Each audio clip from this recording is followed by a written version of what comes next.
I guess from the last game, not really just X's and O's, but just like from an environment standpoint, from the pressure of the game, whatever the case may be. What did you learn the most from your first Hackers experience? Yeah. I would say the biggest thing is, just trying to not be distracted by what's going on outside of the game and just focus on ourselves and what's going on in the game and what we can control. Is it more physical than other games? Yeah, Yeah. it is. Yeah. There's definitely a level of intensity that is higher than other games. Yeah, and going into now their place, what are you kind of expecting? What are your expectations and preparation like for that environment over there? I'm expecting a good game. They're a very good team, and I think we're very capable of going in there and beating them. But I expect a very good game, highly competitive.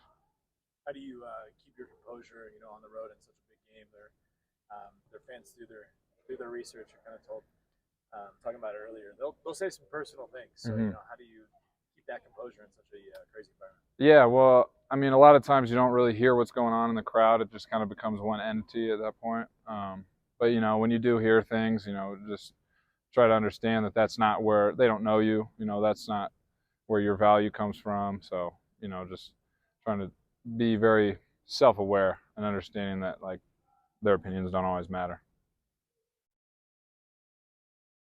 Brian, can you speak to Brandon's influence on the team so far this year? Maybe if you want to be specific, he was A-grade against the Grizz the first time around, but just overall this season, what kind of value has he brought to this team? B-Walk's been really good for us all year. Provides a lot of scoring for us. Big inside presence. He creates himself and for others. So he's really an invaluable part of our team. It's been fun to play with him. It seems like the team, at the start of each game, tries to get him a touch, if not points right away.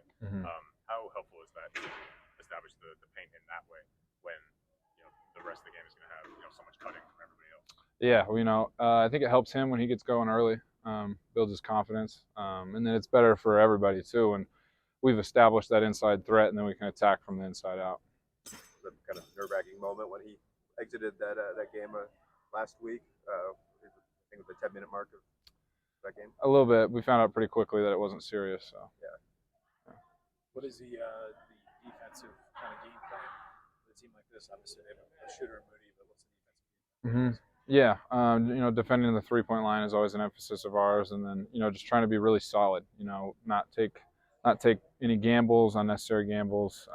Just play straight up and make them score over us. It feels like the defensive intensity is really improved since the beginning of the season. You think back just to Eastern Washington and their first conference loss 2 weeks ago. How do you think the defense has developed? I really think it's improved in just the focus and the communication. Especially in that Eastern Washington game, we were very dialed in on what we needed to do to be successful and just tried to not beat ourselves, really, was the biggest thing. The Grizz have been a little inconsistent since beating you guys. Is there anything you've seen just on film and seen with them that as far as like maybe why they don't have that same level for every game? This is a tough conference. And, with the travel and the road games, there's a lot of ups and downs throughout the season. So, we know they're a good team. They're going to bring it on Saturday, and we're ready for it.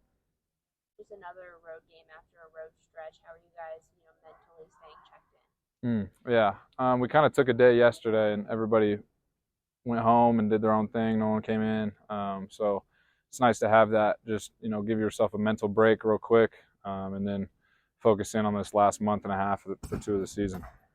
How difficult has it been to have these big leads in a few games and not hold on to them? Is there any silver lining you take as far as, hey, we were able to build this lead, or guys kind of, it's just tough to know, like, hey, we had this game in hand? It's frustrating, obviously, when you lose a game that you feel like you deserve to win. At the same time, it is encouraging that we are able to build those leads. So we know we have the capability, and there's always something to learn from those.